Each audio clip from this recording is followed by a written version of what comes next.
Aujourd'hui, un thème exceptionnel qui va tourner autour de l'adaptation, de la résilience face au changement climatique. Je le disais tout à l'heure lors de l'Assemblée générale, c'est vrai que l'Observatoire a pour but aussi d'étendre son champ d'investigation. Et c'est vrai qu'aujourd'hui, le changement climatique, notamment à travers l'eau, est un sujet crucial dans la mesure où la Cour des comptes pointait très récemment le fait que la France, ses élus et même les sociétés en charge justement des ressources comme l'eau, n'étaient peut-être pas à la pointe de leur action, qu'il y avait une forme de déni même parfois, et qu'effectivement, il y a une croissance importante des enjeux vis-à-vis de l'adaptation au changement climatique. Et pour nous, c'était important aujourd'hui d'avoir un invité que je vais vous présenter dans quelques instants. Donc, Ilian Moundib, qui est consultant en gestion, en adaptation face au changement climatique, qui a un parcours... tu es ingénieur, pardon, on se tutoie parce qu'on a eu le temps entre la gare et d'apprendre à se connaître. Donc, ingénieur diplômé de Centrale, ça va faire plaisir à Bertrand, et de l'Imperial College de Londres. Et donc, Ilian est le spécialiste, justement, des questions d'adaptation et de résilience face aux risques climatiques. Tu accompagnes de grands acteurs publics et privés sur ces sujets cruciaux. Je crois que récemment encore, tu étais au Sénat pour justement sensibiliser les sénateurs à cette urgence qui est la nôtre. Et on va évoquer justement dans un premier... Pardon, je suis très ému. Il manque un petit peu d'eau à mon âge. Non, je plaisante. Non, ça va aller, ça va aller. Justement, on va évoquer dans un premier temps quels sont les effets de ce changement climatique sur le tissu urbain, puisque... Merci Bertrand. C'est de l'eau de source ? Ah, pardon, c'est de la ressource. Merci beaucoup. Et justement, entre artificialisation des sols, ségrégation spatiale, précarité énergétique, comment aujourd'hui on peut organiser la résilience urbaine au service de tous ? Et c'est la première question que je te poserai, Ilian, sur le sujet. Merci beaucoup pour cette introduction. Je suis ravi et honoré de pouvoir intervenir lors de cette Assemblée générale de l'OMA, dans ce lieu magnifique, même si peut-être pas résilient face aux vagues de chaleur, on va dire. Je refais une petite présentation rapide. Moi, effectivement, je suis ingénieur, je suis franco-marocain. Ça vaut le coup de le préciser dans ces périodes-là. J'ai deux activités. Je suis membre d'un laboratoire d'idées qui s'appelle l'Institut Rousseau, qui est un peu l'équivalent du Shift Project, si vous connaissez, mais pour les questions économiques. Et l'Institut Rousseau est un think tank qui a pour objectif d'organiser une forme de reconstruction écologique de la France, c'est-à-dire d'organiser une planification et essaye d'apporter des billes au débat public pour organiser concrètement cette adaptation au changement climatique et l'atténuation aussi, et tenir nos objectifs climatiques. Pour l'Institut Rousseau, j'ai publié 3 notes. Une qui traite de l'institutionnalisation de la sobriété hydrique, on va en parler dans cette conférence. Une qui essaye de faire un plan en fait, d'adaptation, comment adapter la France à la crise climatique, à la dérive climatique, et une note plus ancienne sur la question de la sobriété numérique. J'ai essayé de regrouper tout ça lors d'un cours que je propose en ligne sur la plateforme qui s'appelle Sator. Voilà, c'est simplement en guise d'introduction du propos. Je vais commencer cette conférence en vous présentant cette figure que vous avez peut-être déjà vue. C'est une figure du Haut Conseil pour le climat. Donc c'est un des organismes qui a été fondé il y a quelques années, au début du quinquennat d'Emmanuel Macron, et qui fait un travail absolument admirable sur le suivi de nos mesures de réduction, sur le suivi de notre empreinte carbone, mais aussi sur nos besoins d'adaptation. Je vais rappeler ce qui s'est passé, ce qu'on a déjà oublié, parce que le temps s'accélère à une vitesse phénoménale encore aujourd'hui. En 2022, on a vécu une annus horribilis, c'est-à-dire qu'en fait, on a eu des conditions climatiques absolument exceptionnelles par rapport à la normale, pas dans le futur, et qui ont provoqué énormément de disruptions dans toutes nos activités économiques. On se rappelle de 3 vagues de chaleur, 33 jours de vigilance canicule, 98% des départements concernés et une surmortalité d'environ 3000 morts pendant ces canicules-là. On se rappelle aussi des problèmes graves qu'on a eus sur la ressource en eau. On a eu des communes privées d'eau, avec plus d'eau au robinet, chose qu'on n'imaginait pas. On a dû rationner ces communes avec des camions-citernes et de l'eau en bouteille. On a eu des pertes de rendement agricole de l'ordre de 25% pendant tout l'été. En fait, ces éléments-là, il faut comprendre quelque chose de grave avec le changement climatique, c'est que le Haut Conseil pour le climat l'écrit, les températures records de l'année 2022 correspondront en France aux températures moyennes à horizon 2050-2060 pour un réchauffement climatique planétaire de 2 degrés. Je répète, ça veut dire si nous tenons nos objectifs climatiques, l'année 2022, c'est la nouvelle moyenne. C'est-à-dire que la moitié des années seront pires que 2022. On peut regarder si on va un peu plus loin dans le réchauffement climatique. Si on va un peu plus loin dans le réchauffement climatique, notamment vous avez vu le travail de l'ex-ministre maintenant de la transition écologique, M. Christophe Béchu, qui proposait d'adapter la France à 4 degrés. Et bien, dans une France à 4 degrés, chaque été aura 3 chances sur 4 d'être plus chaud que celui de l'année 2022. En réalité, on n'est pas prêt du tout à faire face. Absolument pas, puisqu'on se retrouve dans une situation où on est face à une irréversibilité climatique. Je vais poursuivre mon exposé en continuant avec ces figures du Haut Conseil pour le climat et ensuite on va rentrer dans les enjeux spécifiques à chacune de ces questions. On va zoomer sur ces 3 bouts-là. La première de cette figure que vous voyez sur le Haut Conseil pour le climat, c'est, vous voyez 3 générations de Françaises et de Français, une née en 1950, une née en 1980 et une dernière née en 2020. D'accord ? Vous voyez aussi ces petites bandes que vous avez sûrement toutes et tous déjà aperçues, qu'on appelle les climate strips, les bandes climatiques, et qui représentent en fait, plus on est rouge, plus on est à une augmentation de température significative par rapport à la moyenne. Donc quand je m'explique, ça veut dire que si vous avez, toutes les barres bleues sont des augmentations de température de l'ordre de 0,1 degré par rapport à l'ère pré-industrielle, et quand vous êtes dans le rouge vif, vous êtes à 6 degrés de différence. Et vous voyez plusieurs choses importantes à retenir sur cette figure. En 2022, on a déjà pris en France environ 1,7 à 1,9 degrés par rapport à 1900. D'accord ? Et vous voyez 3 scénarios d'émissions possibles. Le scénario bleu, qui est le scénario de forte baisse des émissions, c'est le scénario de l'accord de Paris. D'accord ? La première chose que vous constatez sur ce scénario, c'est qu'il ne change pas de couleur par rapport à 2022. Le changement climatique, il est irréversible. C'est-à-dire qu'en fait, même si demain matin, une météorite nous tombe dessus et qu'on n'émet plus 1 gramme de CO2, le climat restera dans l'état dans lequel il a évolué depuis qu'on a commencé à émettre du CO2 et du méthane dans l'atmosphère sous l'impulsion de la révolution industrielle et du développement d'une forme de capitalisme fossile. Le deuxième scénario que vous voyez, le scénario jaune, c'est un scénario d'émissions intermédiaires.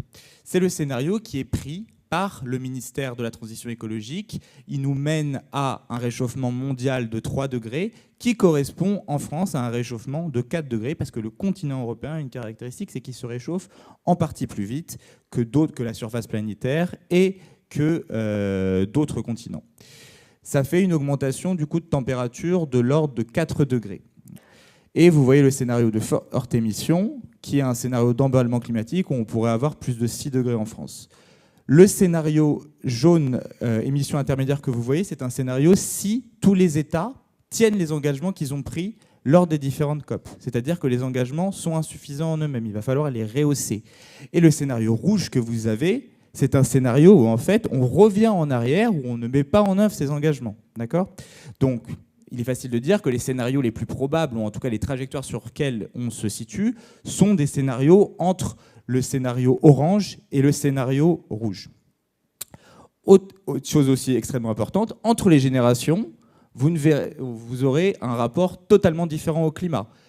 Une génération qui est née en 1950, elle aura vu au cours de sa vie, en tout cas dans ses 70 ans de vie, 1,5 degré d'augmentation de température, alors que probablement la génération qui naît aujourd'hui, qui est née en 2020, pourra avoir plus 4 degrés de différence entre la naissance et la mort. Je reprends la métaphore qui est souvent connue.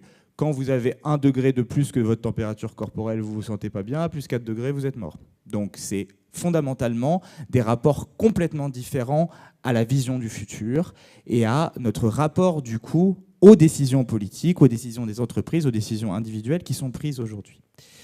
Autre élément important à comprendre avec le changement climatique, ce ne sont pas des dynamiques linéaires. Qu'est-ce que ça veut dire que ce ne sont pas des dynamiques linéaires? Ça veut dire qu'en fait, il existe des seuils de réchauffement au-delà de lesquels on déclenche des boucles de rétroaction qui sont irréversibles. La principale dont on cite souvent, peut-être dont vous avez déjà entendu parler, c'est le permafrost. Le permafrost, c'est un sol gelé que vous avez au Canada, en Russie ou dans d'autres régions.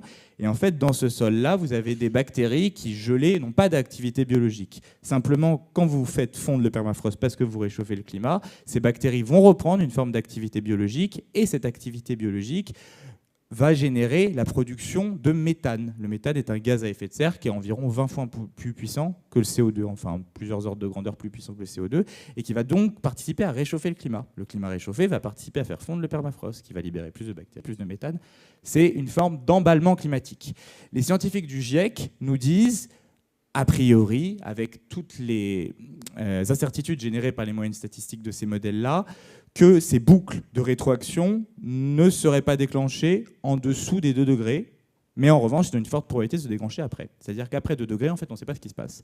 On peut se retrouver dans une situation où on dépasse un seuil et par auto-entretien du système, on prend des degrés en plus, pas dû à nos émissions fossiles, mais dû à la libération d'une forme du cycle du carbone qui était maintenue inerte du fait du climat actuel. Je vous montre ici les projections d'élévation du niveau de la mer. Vous voyez aussi que dans cette dynamique d'élévation du niveau de la mer, vous avez dans tous les scénarios une augmentation du niveau de la mer. Ça, c'est dû au fait que l'élévation du niveau de la mer est générée par le gonflement, en majorité de l'eau. Quand vous avez une eau plus chaude, l'eau gonfle. Et en fait, les courants océaniques vont ramener cette eau chaude en bas. Et donc, en permanence, vous avez une forme d'irréversibilité climatique sur l'élévation du niveau de la mer. Et vous avez un scénario en haut, qui est un scénario qui nous mène à une élévation du niveau de la mer d'1,50 m, quand le scénario rouge mène à peu près à 80 cm d'après le GIEC, qui correspond en fait à un emballement climatique, un point de bascule, qui serait la désintégration d'une partie de l'Antarctique de l'Ouest et du glacier Thwaites en particulier. Chose importante à comprendre, c'est que le changement climatique, on peut l'arrêter, d'accord ? Si on limite nos émissions, on arrête le changement climatique. En revanche, si on continue sur cette trajectoire, on se retrouve dans des situations où on est face à un danger vital. Autre chose, et dernier élément de mon introduction, on se retrouve dans une situation où tout ce qu'on a dimensionné en termes d'infrastructures économiques, agricoles, nos arbres, etc., forestiers, etc., n'ont plus aucun sens. Puisqu'en fait, vous avez dimensionné notamment vos habitations, qui sont occupées à 40 à 100 ans, on va dire, sur les conditions climatiques passées. Sauf que ces conditions climatiques passées, elles sont perdues à jamais, elles ne reviendront pas, structurellement, physiquement. Les installations industrielles, c'est pareil. Les productions agricoles, c'est pareil. Le niveau les littoraux aussi, ils vont se restructurer profondément. Et également sur nos forêts. Donc c'est un message aussi important à bien comprendre. Et donc je vais commencer par cette citation pour entamer le propos sur la résilience de nos villes et de nos territoires par ça. Il est pardonnable de perdre, mais il n'est pas pardonnable d'être surpris. C'est Frédéric Legrand qui nous dit ça. On va commencer du coup avec l'introduction que tu m'as proposée sur les vagues de chaleur. Ici, je vous ai proposé les 46 vagues de chaleur qu'on a répertoriées sur ces axes-là. Vous avez un indicateur de température qui va jusqu'à 35 degrés ici et une durée en jours. D'accord ? Combien de temps ces vagues de chaleur durent. Ouais. Donc, quand vous êtes très à droite de la courbe, vous êtes sur des vagues de chaleur très longues, et quand vous êtes très en haut de ce graphique-là, vous êtes sur des vagues de chaleur qui sont très chaudes. Et vous avez ici toutes les vagues de chaleur qu'on a connues entre 1947 et 2022, et on en a eu du coup 46 et 22 depuis 2010. D'accord ? Donc on a une accélération très forte. Et ce qui est rigolo, c'est de regarder ce qui se passe dans les projections climatiques. Si on tient l'accord de Paris, vous voyez qu'on reste un peu cantonné à ce cadran en bas à gauche de la figure, avec des vagues de chaleur contenues, mais toutes plus fréquentes, plus de durée, plus longues et plus intenses. Elles vont plus haut en termes de température. Et par contre, si on prend une France 4 degrés, ou un peu plus, entre 4 et 5 degrés, on arrive à ça. C'est-à-dire qu'on se retrouve dans une situation où vous avez des vagues de chaleur qui pourraient durer 3 mois, avec des températures moyennes à 35 degrés jour et nuit. D'accord ? Donc ça, c'est fondamentalement un pays qui n'a plus rien à voir avec le pays qu'on connaît. C'est-à-dire que nos villes ne sont pas adaptées pour gérer ça, nos corps ne sont pas adaptés à gérer ça, nos organisations économiques ne sont pas prêtes à gérer ça, nos infrastructures ne sont pas prêtes à gérer ça, etc. Dans les villes en particulier, il y a une caractéristique. Donc, quand on mène des analyses de risques climatiques, on parle souvent d'exposition et de vulnérabilité. L'exposition, c'est ce que je vous ai présenté, c'est comment le climat évolue dans une zone géographique donnée. Et la vulnérabilité, ce sont les caractéristiques du système qui vont générer plus ou moins une aggravation du phénomène climatique. Ce qui va générer une aggravation du phénomène climatique dans les villes, c'est ce qu'on appelle l'îlot de chaleur urbain. L'îlot de chaleur urbain, c'est assez simple. Vous avez une occupation des sols par des sols minéraux, donc du béton.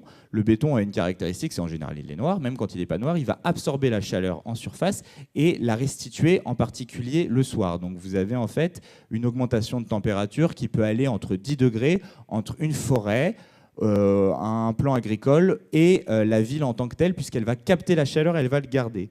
Vous avez aussi la morphologie urbaine, quand vous avez des difficultés de faire circuler l'air dans une ville, eh bien, il ne se renouvelle pas, il chauffe. Les dégagements de chaleur locale aussi, les voitures sont des sources de chaleur locale, c'est-à-dire qu'elles vont cracher du chaud. Les clims fonctionnent comme des frigos à l'envers, c'est-à-dire qu'en réalité, vous allez refroidir chez vous, mais recracher du chaud dehors, en plus des émissions de gaz à effet de serre que vous allez produire. Et enfin, vous avez un certain type de matériaux qui vont recracher plus de chaleur. La chose importante à comprendre, c'est que cette question des vagues de chaleur, c'est aussi une question sociale, d'accord ?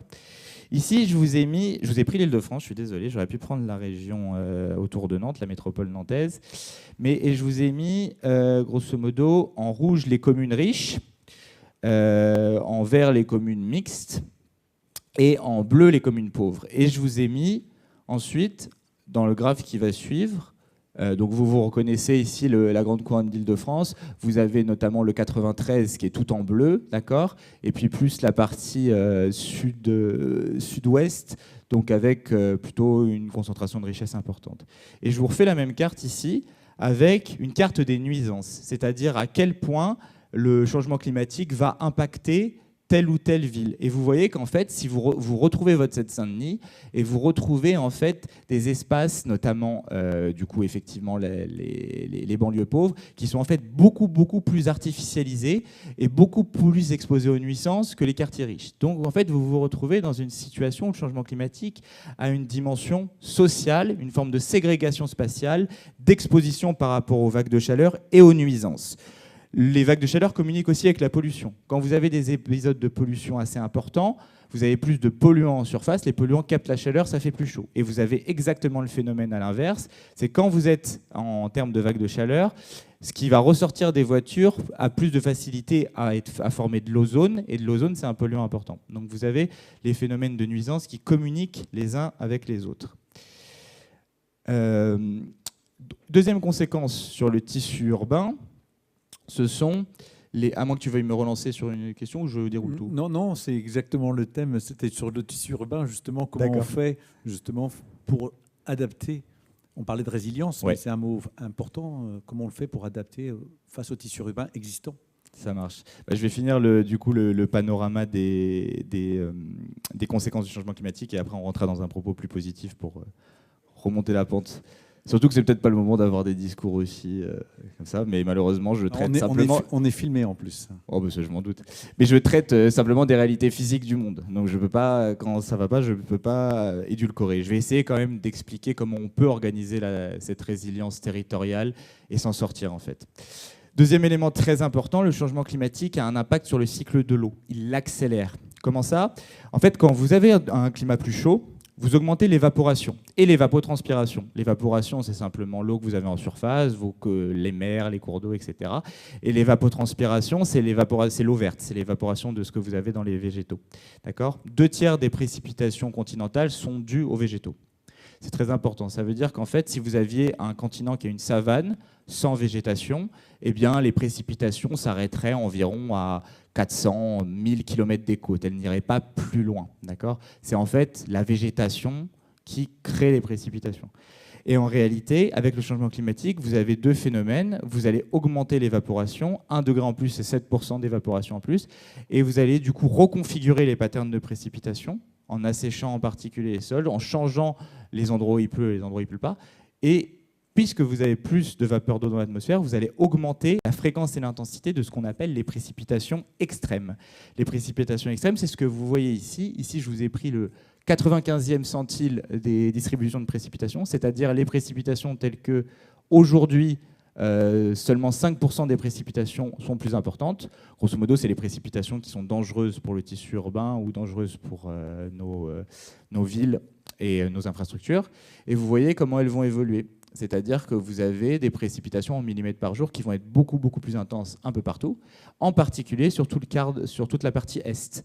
C'est quelque chose qu'on a pu retrouver, apercevoir lorsqu'on a eu en 2021 les inondations qui ont touché l'Allemagne et la Belgique, avec notamment des messages du type il fallait que les Belges et les Allemands remplissent leurs baignoires d'eau, puisqu'en fait le surplus d'eau allait faire sauter les canalisations et contaminer l'eau potable.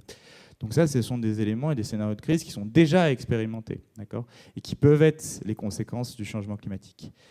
Je reprends une petite infographie d'un super livre qui s'appelle « Tout comprendre pour le climat ou presque », qui est fait par le CNRS. C'est un blogueur vraiment extraordinaire qui s'appelle Bon Pote, qui fait énormément de vulgarisation sur ces questions de changement climatique. Et vous voyez en fait ce que provoquent ces précipitations éclairs, ces précipitations. On peut avoir une augmentation des inondations fluviales, c'est-à-dire que vos fleuves ils débordent parce qu'il y a trop de précipitations. Vous pouvez avoir des inondations côtières, on en parlera juste après, des crues éclairs aussi, des inondations par remontée de nappes, c'est-à-dire que vos nappes sont pleines et puis elles remontent à la surface, et puis simplement des inondations pluviales. Ce qui se passe en réalité, c'est que la caractéristique de votre tissu urbain va faire que vous avez plus ou moins d'impact. Je rentre dans ma caractéristique de vulnérabilité. En réalité, quand vous avez un tissu urbain qui est artificialisé, il va capter plus la chaleur, mais il va aussi générer une moindre absorption de l'eau qui tombe. C'est-à-dire qu'en fait, quand vous versez une bassine de flotte sur un tissu en béton, c'est la topographie qui va vous dire ce qui va être inondé ou ce qui va l'être et ce qui ne le sera pas. Alors que quand vous avez un tissu urbain mixte, qui inclut notamment des trames vertes, c'est-à-dire des espaces naturels où le sol est perméable, ou des trames bleues, c'est-à-dire en fait des rivières, des lacs, des marais, vous pouvez absorber une partie de ces excès d'eau. C'est ce qu'on appelle en fait des villes éponges. C'est ça le modèle qu'il faut réaliser. Sauf qu'aujourd'hui, on est dans une dynamique où l'artificialisation des sols, elle augmente. On artificialise environ en France 23 000 hectares par an. C'est à peu près, si on va très vite, c'est 23 000 terrains de foot par an. Un terrain de foot, 1 hectare à peu près. Et en général, cette artificialisation est concentrée autour des grandes métropoles, c'est-à-dire en fait, on assume les besoins de logement en construisant toujours plus loin des métropoles, donc la métropole du Grand Paris, la métropole de Nantes, etc. Et sur les territoires littoraux, parce qu'il y a un besoin très important, enfin une demande très importante de logement, notamment pour le tourisme ou de logements secondaires. C'est une augmentation qui va beaucoup, beaucoup, beaucoup plus vite que la dynamique démographique. Donc on a vraiment aussi une dynamique de décohabitation, etc. En guise de solution, on a la question du zéro artificialisation nette sur lequel j'essaierai de revenir sur le propos. Parce que tu avais un concept ZAN ou ZAB. Il y a le ZAN et le ZAB, effectivement. Bon, je peux revenir là-dessus très, très rapidement.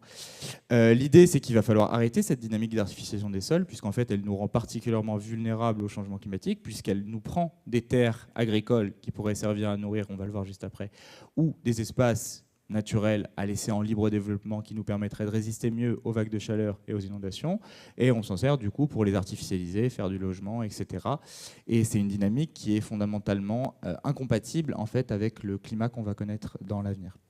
Et les zéro artificialisation nette, c'est limité du coup, ce qui est dans la loi, c'est de limiter cet impact. Mais il permet le recours à ce qu'on appelle de la compensation écologique, c'est-à-dire quand vous artificialisez 1 hectare, vous pouvez désartificialiser un autre hectare un peu plus loin, sauf qu'en fait, les écosystèmes ne téléportent pas leur vertu écosystémique. C'est-à-dire quand vous pouvez bétonner une zone qui est très productive, en termes de rendement agricole, en termes de biodiversité qui s'y trouve, et désimperméabiliser un bout de friche au milieu de nulle part, artificialisé, sans lien avec les écosystèmes locaux. Donc c'est quelque chose qu'il faut améliorer. Et le zéro artificialisation brute veut limiter au maximum le principe de la compensation écologique pour vraiment arrêter d'artificialiser pour de vrai.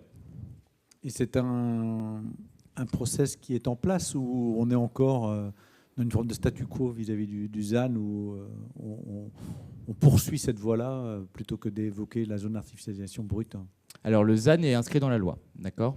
La principale chose qui est en cours, notamment je l'ai vu quand j'étais au Sénat, c'est qu'il y a une volonté un peu de torpiller le ZAN ou de l'amollir, etc. Parce que vu comme trop descendant comme type de processus. À voir sur ces discussions-là.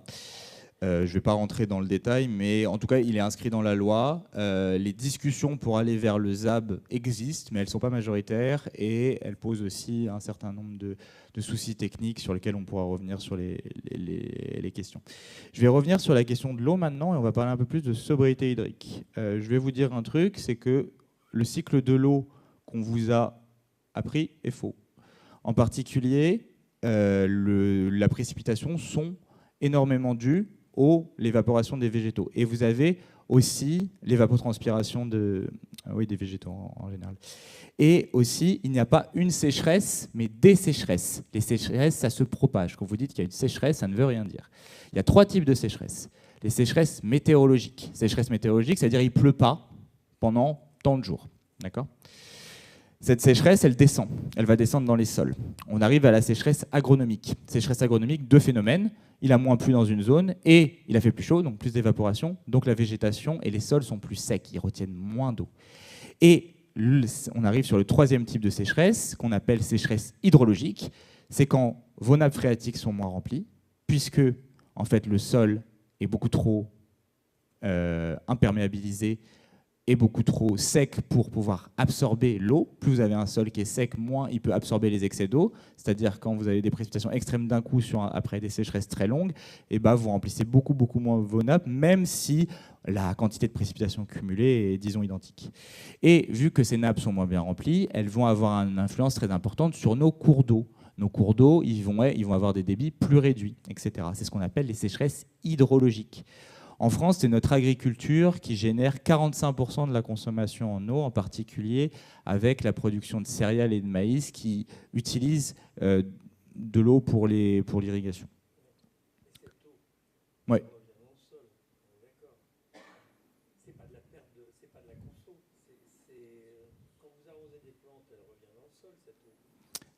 Alors, donc l'eau, effectivement, c'est un cycle. Oui. Alors, on va revenir sur ces notions-là juste après. Je vais juste montrer les projections climatiques et après, on va y aller. Mais effectivement, le changement climatique, il ne fait pas disparaître l'eau. Ça n'a aucun sens. Il accélère le cycle de l'eau. D'accord ? Accélérer le cycle de l'eau, vous avez 2 phénomènes. C'est-à-dire que plus d'évaporation, plus d'augmentation des débits et des cours d'eau, d'évaporation des débits et des cours d'eau. Et donc, en fait, une des difficultés, quand l'eau retombe, à se réinfiltrer dans les sols. Et donc, structurellement, avec le changement climatique, vous enlevez de l'eau dans les végétaux, vous enlevez de l'eau dans les nappes, vous enlevez de l'eau dans la rivière et vous en mettez plus dans l'atmosphère. D'accord ? C'est ça qui se passe. Et avec les 2 dynamiques, la dynamique d'imperméabilisation des sols agricoles qui empêche ensuite l'eau de se réinfiltrer. Je vous montre rapidement les projections climatiques sur ces 3 types de sécheresse. Ici, vous avez la sécheresse météorologique avec une augmentation du nombre de jours sans précipitation, d'accord ? Donc on va avoir des périodes de sécheresse plus longues, en particulier sur tout le sud de la France, la Corse et toute la partie ouest. Je vous mets la conséquence sur la sécheresse des sols. Donc la sécheresse des sols, vous avez ici notamment la baseline, donc tout est pareil en 1970, simplement un niveau de référence, et un passage à des sols très secs sur 2085, etc. En particulier, je vais donner une zone qui est en cours de désertification, c'est les Pyrénées-Orientales et puis la Catalogne française, puisqu'en fait, ça suit la trajectoire de l'Espagne, qui est un pays qui est en train d'être à certains endroits désertifié par le manque d'eau, par l'accélération du changement climatique. Et vous avez du coup des conséquences importantes sur les sécheresses, sur les niveaux des débits. Vous avez, quand vous êtes sur du violet à 2050 pour le BRGM, des niveaux de diminution des débits de l'ordre de 30%. Vous voyez que c'est le cas sur toute la partie pyrénéenne. Et puis des débits en fait, qui vont généralement devenir plus faibles. Et à la gauche de la figure que vous voyez, vous avez le niveau des nappes avec des diminutions aussi de cet ordre de grandeur-là autour de 2050. Donc des choses qui sont fondamentalement qui change fondamentalement notre organisation économique. C'est un drame. Par exemple, ici, je vous ai mis la production viticole. Okay, en général, on n'irrigue pas le vin. Par contre, quand vous avez des sols plus secs, on va avoir besoin de plus d'eau. Et donc, on va avoir besoin de plus de recours à l'irrigation et donc d'accélérer encore plus le cycle de l'eau.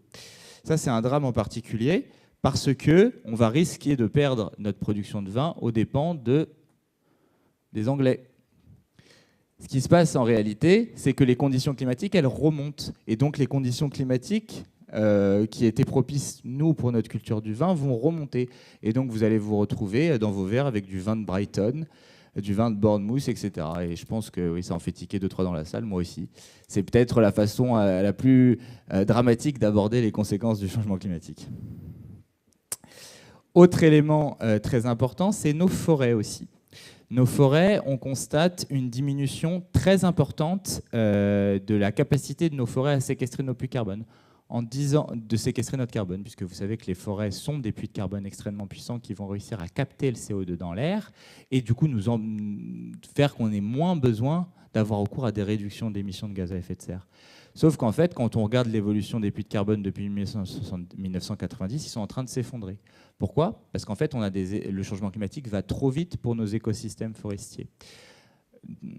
Dans l'idée, on a une division par 2 en 10 ans de la capacité à séquestrer nos puits de carbone et une augmentation environ de 30% de la mortalité forestière. Et si on se projette dans la suite, on a beaucoup d'incertitudes. C'est-à-dire qu'ici, je vous ai mis 2 essences qui sont présentes dans notre forêt, le hêtre et le chêne pédonculé, et vous avez grosso modo 3 modèles qui vont simuler ce que vont devenir ces essences. Le modèle NBM, le modèle Oracle et le modèle LR-FOB Bio. Et vous voyez que par exemple pour le hêtre, la distribution, on la connaît, les scientifiques s'accordent. Par contre, pour le chêne pédonculé, on a un gros souci parce qu'il y a un modèle qui nous dit qu'on n'aura plus du tout de chêne pédonculé à 2055 et d'autres modèles qui nous disent qu'on en aura encore. Ça, c'est une incertitude climatique importante. Pourquoi ? Parce qu'en fait, les forêts sont très sensibles à la remontée des ravageurs. Et il est très difficile d'anticiper la mise en contact d'un ravageur avec une forêt. En particulier, nos forêts, aujourd'hui, elles sont de plus en plus monospécifiques, comme nos cultures agricoles. C'est-à-dire qu'en fait, on veut avoir le rendement le plus important pour notre culture de bois ou pour notre culture de maïs. Et donc, en réalité, on fait des essences super productives sur un hectare particulier. Et ces essences super productives, elles vont, en fait, si elles sont mises en contact avec un ravageur qui a les caractéristiques génétiques de toutes les décibées, tout le champ y passe. Alors que si on a une diversification génétique des plantations, on est plus résilient fondamentalement. Un mot sur les montagnes. Les montagnes sont des zones qui connaissent déjà un réchauffement climatique de 2 degrés, en fait, si on prend la moyenne. C'est le cas pour les Alpes. Et du coup, sur les Alpes, vous avez plusieurs phénomènes en même temps. Vous avez une diminution très importante de l'enneigement, de l'ordre de 50%, qui pourrait de l'ordre de 50% dans les projections climatiques à 2050 et déjà aujourd'hui. On compense souvent ça en utilisant des canons à neige, qui sont des formes de méga-bassines. En réalité, on va capter de l'eau pour en fait avoir une consommation énergétique très importante et donc permettre aux vacancières de se rendre aux vacances de ski, puisqu'en fait ces territoires sont hyper dépendants de l'industrie du ski. Vous avez du coup depuis 1880, moins 20 à moins 25% de neige au-dessus de 1500 mètres, une diminution de la quantité d'eau alors que nos montagnes sont des châteaux d'eau, plus 2,6 degrés, etc. Sur l'élévation du niveau de la mer ensuite, les autres territoires du coup qui vont être bouleversés, je vous ai montré les forêts, je vous montre les montagnes, maintenant je vais vous montrer les littoraux. Les littoraux, avec la mer qui augmente, vous avez un rétrécissement des littoraux. C'est-à-dire qu'en fait, vu que la mer augmente, vous avez des événements de type marée qui vont devenir plus fréquents et plus intenses, et vous avez des vagues, des submersions qui pourraient menacer, d'après le deuxième plan national d'adaptation, environ 1,5 million de personnes. On a déjà 126 communes qui doivent s'adapter, qui doivent organiser la réorganisation de leurs activités, organiser la relocalisation, de leurs activités. Ça, c'est un sujet absolument majeur, puisqu'en fait, l'élévation du niveau de la mer, on l'a vu au début de l'exposé, elle est irréversible. Et cette élévation du niveau de la mer, elle provoque aussi des conséquences très importantes sur ce qu'on appelle sur les outre-mers. Les Outre-mer, ce sont des territoires qui ont la caractéristique d'être les plus pauvres de France, qui sont souvent oubliés, en particulier sur leur gestion et leur rapport à l'eau, et qui vont être face à des événements, du fait de l'élévation du niveau de la mer, à des niveaux de tempête plus importants. Le changement climatique, on sait très peu de choses sur ce qu'il va nous donner sur les ouragans, les cyclones, etc. Puisque en fait, on n'a pas la profondeur de données. On sait simplement que plus d'évaporation, c'est probablement des cyclones plus forts et qu'on n'a pas de déplacement significatif de ces zones de cyclones. Donc en fait, les Outre-mer qui sont déjà confrontés à ces cyclones-là vont devoir être confrontés à des cyclones plus puissants et plus intenses. En réalité, ces Outre-mer, elles ont des caractéristiques de vulnérabilité très importantes. Ces caractéristiques de vulnérabilité très importantes qu'on retrouve aussi sur le littoral français, c'est une urbanisation très forte des zones côtières. En particulier, l'artificialisation des sols, elle est toujours là sur ces zones côtières-là. C'est-à-dire que vous avez plus de gens, en fait, simplement, à ces endroits-là, et donc un risque plus important s'il se matérialise. Vous avez une destruction importante aussi des zones tampons pour matcher avec cette artificialisation, c'est-à-dire des mangroves de tous les écosystèmes côtiers qui vont casser les vagues. Et puis, bien sûr, donc l'élévation du niveau de la mer qui grignote sur un certain nombre d'espaces. Voilà pour le panorama. Je vais essayer de rentrer là en 10 minutes à peu près sur les solutions et comment on peut planifier du coup la résilience territoriale. La première chose en ville, c'est d'inclure des trames vertes et des trames bleues. La ville de Paris a par exemple un objectif de désimperméabiliser 40% de son tissu urbain pour le végétaliser et inclure du coup des trames vertes et des trames bleues. Les trames vertes, ce sont des corridors écologiques en fait qui permettent de maintenir la biodiversité et de faciliter le déplacement de la faune et de la flore et surtout du coup de réduire les effets de l'imperméabilisation des sols sur les vagues de chaleur et les inondations. Le deuxième paradigme que je voulais vous noter, qui est extrêmement important, et je le tiens d'une amie à moi que vous avez peut-être déjà vu dans ses interventions brillantes sur l'eau, c'est Charlène Descolonges, qui est en réalité la porte-parole d'une association qui s'appelle Pour une hydrologie régénérative et qui propose de régénérer fondamentalement le cycle de l'eau. C'est une façon aussi de planifier la résilience. La première façon, du coup, c'est de désimperméabiliser notre tissu urbain, d'améliorer la rénovation thermique de nos bâtiments aussi pour résister en intérieur au chaud. Je n'ai pas eu le temps d'y revenir ici. Et la question, du coup, de l'hydrologie régénérative. Qu'est-ce que c'est l'hydrologie régénérative? C'est une solution, en fait, qui se base sur un triptyque: eau, sol, arbre. La gestion horizontale, c'est en fait de gérer la parcelle agricole en fonction de la topographie. C'est-à-dire qu'en fait, on va faire un certain nombre de baissières, retenues collinaires. En fait, on va se débrouiller pour que l'eau, au lieu de dévaler la pente quand il y a une certaine topographie sur la parcelle agricole, eh ben on va la laisser s'infiltrer sur un sol imperméable et donc recharger doucement les nappes. On va du coup aménager la parcelle agricole pour réhydrater profondément les sols. Ça, c'est des techniques d'agriculture qui permettent de recharger, de ralentir le cycle de l'eau en réalité. Ces techniques d'hydrologie régénérative, elles peuvent être aussi appliquées en tissu urbain. C'est-à-dire que vous pouvez avoir un sol beaucoup moins perméable, vous pouvez avoir plus de marais urbains, lacs, etc. et donc réinfiltrer profondément l'eau et donc les nappes, et donc être moins sensible aux inondations.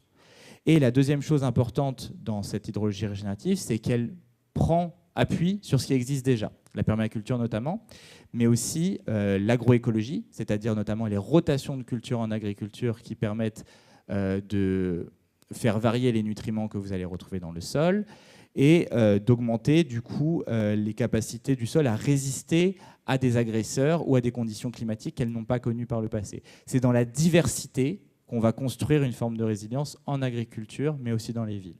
Et puis l'agroforesterie, quand vous mettez des arbres sur une parcelle agricole, vous avez un système racinaire profond qui permet d'infiltrer beaucoup plus profondément l'eau. Les arbres sont aussi des ombrages qui protègent les cultures lors de fortes vagues de chaleur où elles peuvent être brûlées, tout simplement. C'est aussi une façon de protéger les animaux lorsqu'ils sont dans ces éléments-là. De toute façon, ça crée un microclimat. Un arbre, c'est un climatiseur, en ville ou sur la parcelle rurale. Pour un arbre en bonne santé, c'est environ 400 litres d'eau qui sont évaporés chaque jour. Et donc, en réalité, ces arbres-là, ils sont fondamentalement une solution de résilience face au changement climatique en agriculture et dans les villes. Je vais rentrer du coup sur cette petite description de ce que c'est en fait en réalité la planification écologique ou ce que c'est en réalité construire la résilience climatique. Je vais m'appuyer sur ce livre que je vous invite toutes et toutes à lire. C'est Pablo Servigne et Gauthier Chapelle, L'entraide, l'autre voie de la jungle. C'est un livre incroyablement positif, notamment par rapport au contexte qu'on connaît aujourd'hui, puisqu'il montre qu'en fait le facteur de sélection naturelle dans le vivant et dans les groupes humains, c'est faux, c'est pas la compétition, c'est la coopération. Pour ça, ils décrivent un cycle. Ce cycle, c'est le cycle pénurie-abondance. On part d'une crise, on part d'une situation où en fait un environnement hostile pour un groupe humain. Qu'est-ce qui se passe quand on est dans un environnement hostile pour un ensemble de groupes humains ? En réalité, par exemple, changement de milieu, une catastrophe naturelle, etc., des maladies.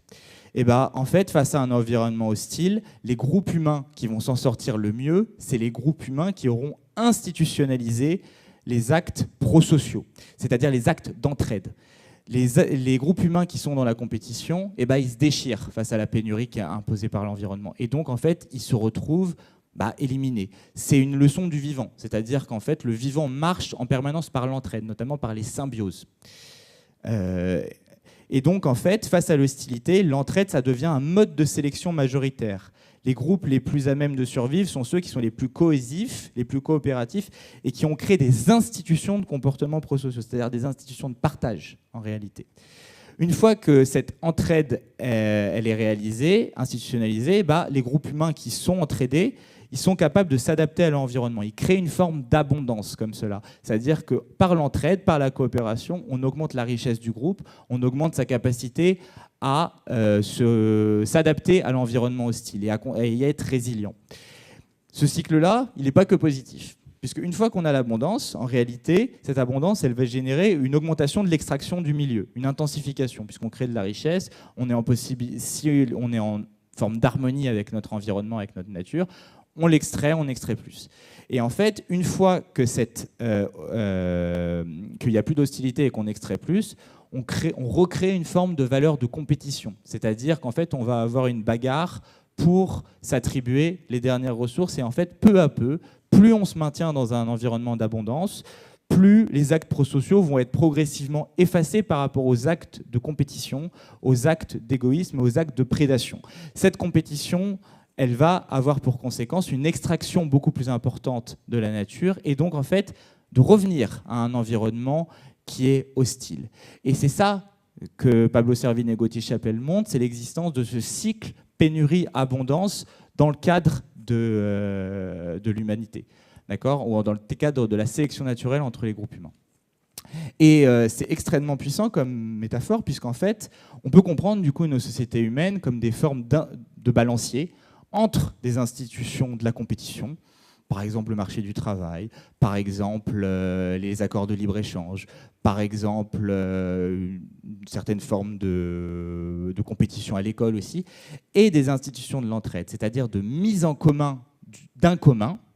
Par exemple, la sécurité sociale, on décide de mettre en commun la santé, ça ne doit pas être sur une valeur marchande, et donc on organise notre société pour que toutes et tous puissent être soignés selon ses besoins et indépendamment de ses moyens. Ces institutions de l'entraide, elles sont en lien direct avec les communs, l'eau, l'air, etc. Et ces institutions de l'entraide, elles doivent être en harmonie avec ces communs pour limiter du coup les extractions qui pourraient être réalisées sur ce milieu, les extractions qui sont non viables. Et du coup, je vais terminer progressivement cette conférence avec le mythe de Sisyphe. Moi, je suis un fan absolu d'Albert Camus.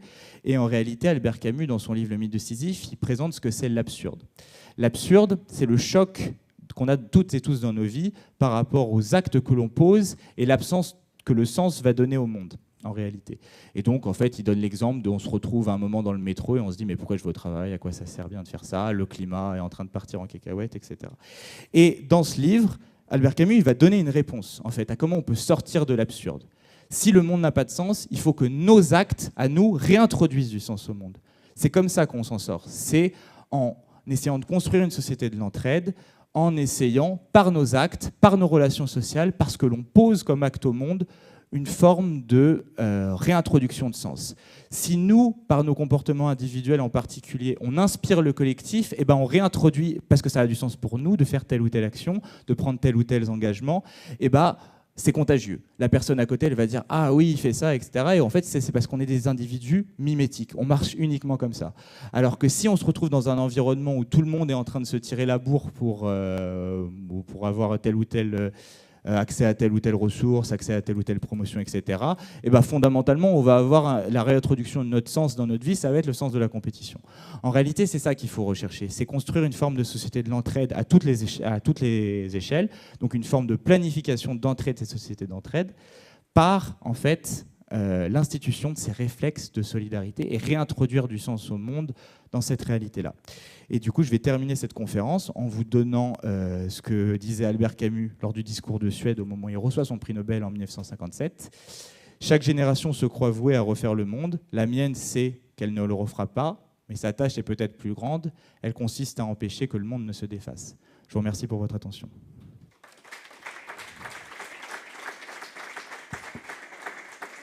Avant de laisser la place aux questions, et si elles sont trop nombreuses, je me ferai fort de les recueillir et de les adresser par la suite. Je répondrai par mail, oui. Et il répondra par mail. Moi, j'avais une question. Est-ce que tu sens, puisque tu discutes avec de grandes instances, est-ce que tu sens ces prémices d'une forme d'entraide dans les outils de planification qui sont en place, sont mis en place? Non, ce que je sens en particulier dans le climat, enfin, je vois dans les initiatives locales un peu ça part beaucoup plus de la base en fait, ces initiatives d'entraide, plutôt sur des initiatives, on va dire, communautaires ou de lutte contre des grands projets concrets ou de construction notamment d'une sécurité sociale de l'alimentation. Ça part de la base. Mais par contre, en haut de la société, je sens une fuite en avant de la compétition. C'est-à-dire que la compétition est... Une forme de fuite en avant pour conserver une forme économique actuelle. C'est-à-dire que puisqu'il n'y a plus d'adhésion, notamment aux valeurs de la compétition en tant que telle, eh ben on va aller sur des valeurs un peu différentes, notamment la montée extrêmement importante. Moi, je le ressens particulièrement, mais je ne veux pas être le porte-parole de ça ici. C'est la montée du racisme, en particulier dans notre société, qui est une forme de fuite en avant dans la compétition, qui est même plus sur des critères économiques et sur des critères simplement de couleur de peau ou de... Enfin, voilà. Et donc ça, c'est quelque chose, moi je sens ces deux phénomènes en même temps, à la fois une fuite en avant dans la compétition globale et par la base, par certaines initiatives, des constructions de formes d'entraide qu'on pourrait généraliser. Je vais donner un exemple, la sécurité sociale de 45, à la base, c'est un ensemble d'initiatives de syndicats isolés, notamment les syndicats des électriciens et gazés, qui prenaient en fait pour tous leurs assurés une partie sous forme de cotisation sociale et qui géraient leur caisse de retraite. Et en 1945, c'est le ministre Ambroise Croizat, et avec le Conseil national de la résistance et le général de Gaulle, qui unifient ça pour créer un modèle de sécurité sociale. C'est la forme que je pense la plus inspirante, puisqu'en fait, on prend appui sur une crise grave pour se transformer profondément. C'est ça la résilience. La résilience, c'est on prend appui sur on se prépare à subir moins fort une crise et on prend appui sur elle pour se transformer. Aujourd'hui, le paradigme actuel de l'adaptation, c'est beaucoup plus on essaye de s'organiser pour se relever le plus vite possible et continuer le business as usual, malheureusement. Merci. Y a-t-il une question? Que je fasse circuler le micro.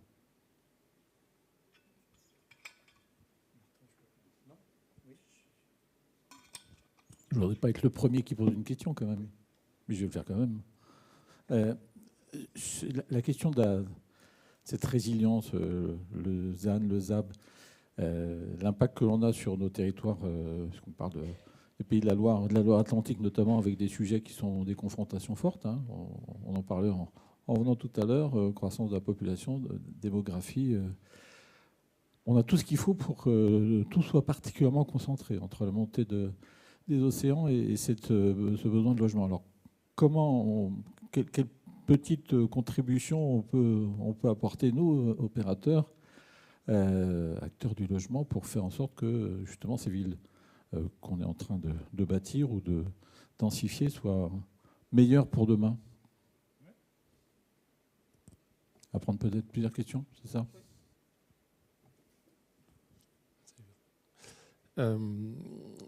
Vous évoquiez 1945, alors j'étais pas là à l'époque, mais peut-être qu'on sortait d'un moment tellement terrible qu'il ne pouvait y avoir que de l'espérance. Et en ce moment, je sens plutôt de la peur. Et du coup, c'est dur d'être dans la solidarité et la coopération dans ces moments de peur. Donc voilà, je ne sais pas comment vous voyez ces choses-là.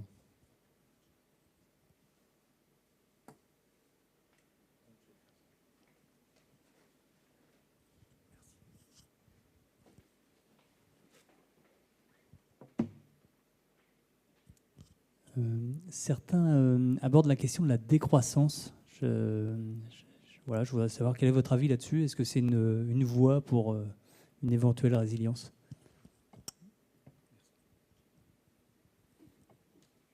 Une dernière peut-être, parce qu'on a un temps qui nous est compté. Vous parliez de recherche de solutions dans les zones urbaines où finalement on essaye de créer des zones vertes, des zones bleues. Finalement, est-ce qu'on se pose la bonne question ? Est-ce que finalement il faut encore des villes ? Est-ce que finalement on ne vivrait pas mieux à Limoges plutôt qu'à Paris ? Est-ce qu'on ne peut pas trouver un nouveau système économique qui équilibrerait la France comme on a pu l'imaginer après-guerre avec les grandes politiques de la data ?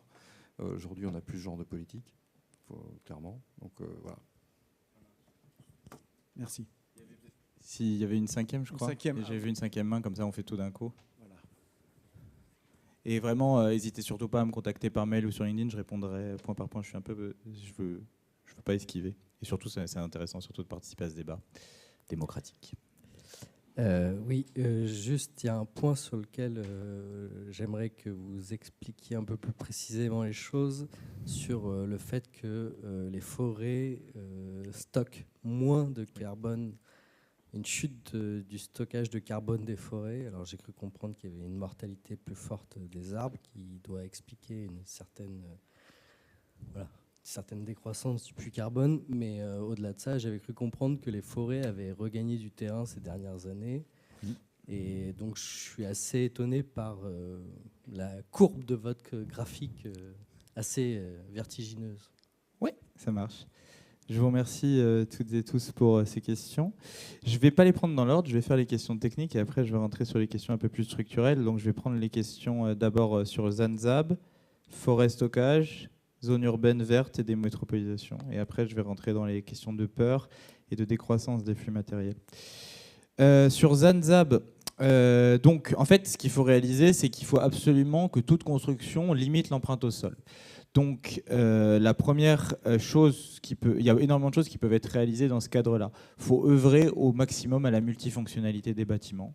Il faut que les bâtiments qu'on arrive à construire soient des bâtiments qui sont résilients au trop chaud, d'accord, avec une bonne enveloppe thermique, pour qu'ils soient habitables en réalité, et qu'on n'y ait pas des bâtiments entiers qu'on doit abandonner parce qu'en été c'est beaucoup trop chaud, il fait beaucoup trop chaud et en hiver il fait beaucoup trop froid. On a 12 millions de personnes qui sont définies en France par une forme de précarité énergétique, et ça a des conséquences qui va avec tous les éléments socio-spatiaux que je vous ai définis. L'autre élément, c'est effectivement, on en parlait dans la voiture, il faut arriver un maximum à concentrer les besoins de construction sur les friches industrielles.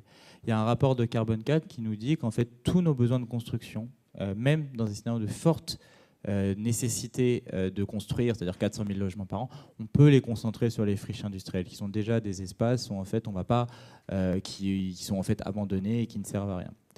En réalité, il y a de quoi faire pour canaliser le besoin de logement. Après, se pose effectivement... et puis les derniers éléments à faire, c'est construire la ville sur la ville, autant que possible.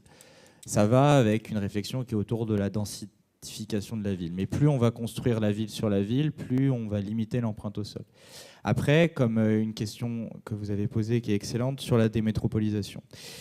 Effectivement, la ville a des impacts écologiques extrêmement importants et la concentration des gens sur une même ville augmente le risque en réalité. Parce que si vous êtes dans une grande ville et que vous avez une inondation qui tombe dessus, et ben vous avez plus de gens et donc vous êtes plus à risque par rapport à ces phénomènes d'inondation-là. Il y a effectivement un équilibre à trouver de mon point de vue. Également, les villes sont des espaces qui sont très peu résilients alimentairement. En particulier, si on prend les métropoles françaises, les grandes métropoles françaises, et ben, en général, elles ont une surface agricole qui permet de nourrir 8% de la population. À Paris, sur le Grand Paris, c'est une personne sur 1000 qui pourrait être nourrie durablement avec une agriculture de proximité. Et donc, en particulier, si vous avez une forme de contraction énergétique qui empêche la circulation des camions, vous êtes dans des états qui peuvent être dans des basculements de systèmes qui peuvent être extrêmement brutaux. La démétropolisation, c'est une réflexion qui est entamée par plusieurs géographes. Et l'idée, c'est de voir en fait comment un des meilleurs penseurs là-dessus, c'est André Gortz. André Gortz, qui est le penseur de la décroissance, le premier en réalité, dans les années 70, et qui proposait des formes avec un imaginaire, on va dire, un peu anarchiste, c'est-à-dire des fédérations de communes de 10 000, 30 000 personnes qui seraient ravitaillées par le train avec des ceintures urbaines pour nourrir, etc. Donc ça, c'est des modèles qu'on peut explorer. Moi, je pense que pour organiser réellement la démétropolisation, il faut réindustrialiser. Il faut qu'en fait, il y ait des offres d'attractivité pour les territoires qui sont aujourd'hui délaissés. Ils sont délaissés pas parce qu'ils sont plus moches que les autres, ils sont délaissés parce qu'il n'y a pas d'activité économique en particulier. Et donc, la politique de réindustrialisation qui devrait être menée, de réindustrialisation résiliente, elle doit prendre en compte cet effet de démétropolisation. Il faut absolument qu'on arrive à limiter la croissance des villes et redynamiser en particulier les centres-bourgs pour augmenter notre souveraineté alimentaire, pour limiter le risque des vagues de chaleur, etc. Et vous voyez que cette réflexion, elle n'est pas aboutie, puisqu'il y a deux choses qui sont en tension. Je vous ai dit il y a une minute qu'il fallait densifier les villes, je vous dis maintenant qu'il faut organiser la démétropolisation. Il y a vraiment une réflexion à aborder sur cette tension, en fait. Et puis c'est dans cette tension-là qu'on peut dégager des éléments plus intéressants, ou en tout cas un vrai plan d'introduction de la résilience climatique dans notre pays. J'avais dit les forêts. Les forêts, c'est très intéressant comme question. En réalité, donc là, je vous ai mis un graphique. Je ne l'ai pas présenté parce que je n'avais pas le temps, mais du coup, on va le faire maintenant. C'est la stratégie nationale bas carbone. La stratégie nationale bas carbone, c'est la stratégie qu'on a.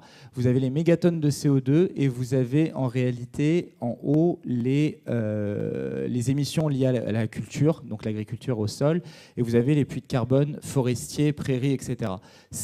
Ce qui se passe avec le changement climatique, c'est qu'en fait, vous avez des mortalités forestières très importantes pour un certain nombre d'essences, c'est-à-dire que vous avez des endroits qui sont décimés.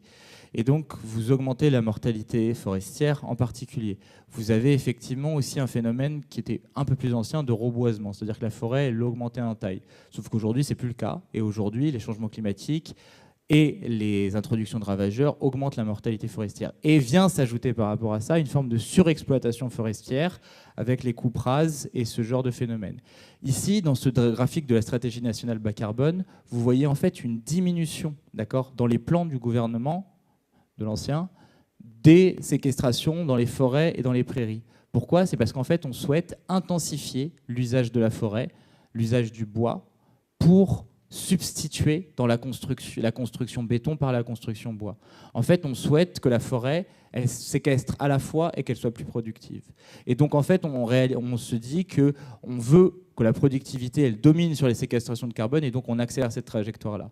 Donc, c'est aussi dû à ça. Il y a des conditions climatiques et il y a une forme d'usage de la forêt, notamment une intensification très importante des pressions qu'on va réaliser, parce qu'en fait, on est un peu au tournant qu'on a eu autour des années 60 sur notre agriculture, c'est-à-dire passer à un modèle très intensif. On est sur ce tournant-là côté forestier, et on se dirige plutôt vers cette dynamique-là. C'est pour ça que c'est un sujet extrêmement important et qu'il faut un autre plan pour nos forêts. Et en particulier, il faut organiser aller vers ce qu'on appelle, je vous inviterai à vous renseigner là-dessus, les forêts mosaïques. Les forêts mosaïques, c'est en fait des forêts très diverses qui sont beaucoup plus résilientes aux pressions extérieures et qui permettent l'expérimentation et l'introduction de nouvelles essences. En réalité, on vient du coup à la question de la décroissance, et je vais la lier à la question de la peur. Alors, la décroissance, c'est un sujet extrêmement fécond, mais quelquefois qui est un peu pris dans tous les sens. Il est indispensable qu'on organise la décroissance de nos flux matériels et physiques. C'est obligatoire parce qu'on a effectivement une trajectoire d'émissions de gaz à effet de serre qui nous mène au moins à 4 degrés de réchauffement en France. On a un modèle de croissance économique qui en fait se traduit par une surextractivisme du vivant, et donc à une destruction d'à peu près toutes les vertus écosystémiques et les services écosystémiques que le vivant nous rende, si c'est simplement un argument anthropologique. On pourrait aussi se dire qu'on saccage la nature, même la nature qui ne nous sert à rien en réalité. Et donc oui, il va falloir organiser une forme de décroissance, et cette forme de décroissance, c'est pas uniquement une question morale, c'est qu'elle va arriver d'elle-même si on ne le fait pas. Puisqu'en fait, en réalité, on est déjà sur une forme de contraction des énergies fossiles, et en France, on ne produit pas d'énergie fossile. Donc en réalité, plus on est dépendant du pétrole, du gaz et du charbon, plus on est dans des dépendances géopolitiques qui ont des impacts très importants sur notre structure économique, voire gilet jaune, prix du carburant, et du coup, on se retrouve dans des formes de dépendance qui nous mettent en grand danger et en situation en fait de devoir gérer des crises en réalité ingérables. Donc la décroissance, c'est une forme aussi de protection et de souveraineté, en réalité. Par exemple, aujourd'hui, les plans qu'on a en réalité pour se passer du pétrole, du gaz et du charbon, c'est de substituer un extractivisme fossile vers un extractivisme métallique. Sauf que l'extractivisme métallique, c'est aussi une dépendance à l'extractivisme. Et en particulier, on va se placer dans des relations de domination par rapport à un certain nombre de pays du Sud, notamment le Congo, mais aussi qui, du coup, connaît une guerre absolument effroyable qui a pour base la concentration, le contrôle des zones minières qui sont à l'origine de ce qu'on a dans nos smartphones, etc. Et par exemple, pour les voitures électriques, c'est le lithium chilien notamment.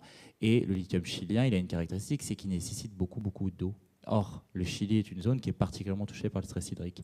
Et donc, en réalité, ces approvisionnements-là, ils vont être contraints structurellement par le changement climatique parce que les Chiliens, ils ne pourront pas choisir longtemps entre faire à la fois le lithium et à la fois donner de l'eau à la population ou à leur agriculture.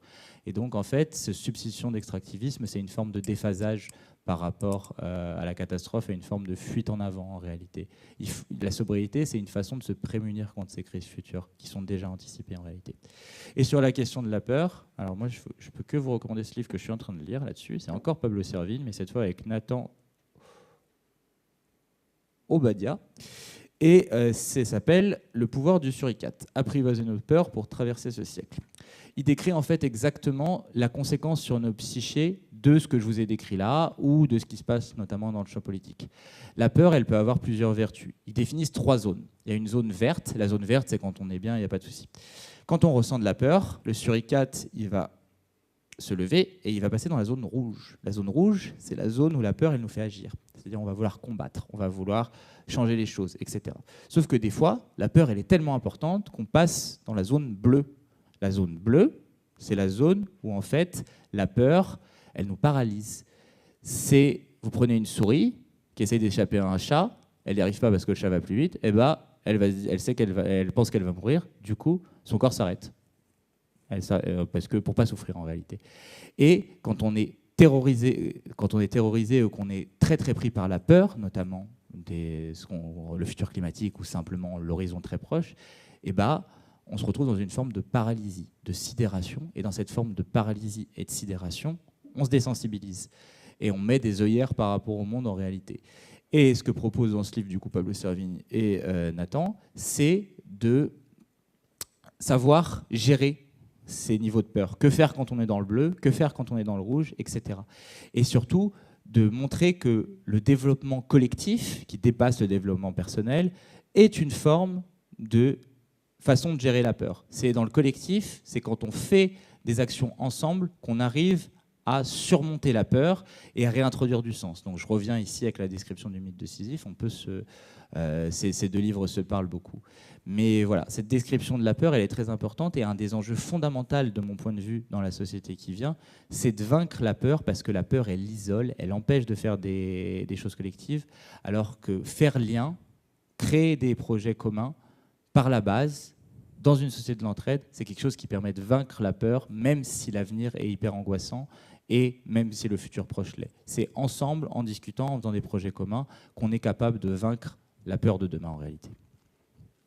C'était une éloge de l'interdépendance et de l'entraide en fait ce soir. Très bien. Merci beaucoup, Yann. Merci pour votre attention.